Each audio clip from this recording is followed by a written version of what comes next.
เจ้าสบายดีข้าพเจ้าชื่อนางสนธราแก้วมาลา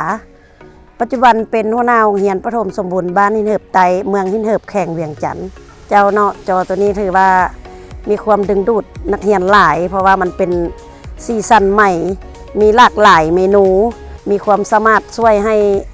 เด็กน้อยนักเรียนประถมชั้นประถมของเราเฮานี่มีความพัฒนาขึ้นสูงหลายเนาะถือว่ามีความจำเป็นต่อการเรียนการสอนของพวกเฮาหลายเนาะ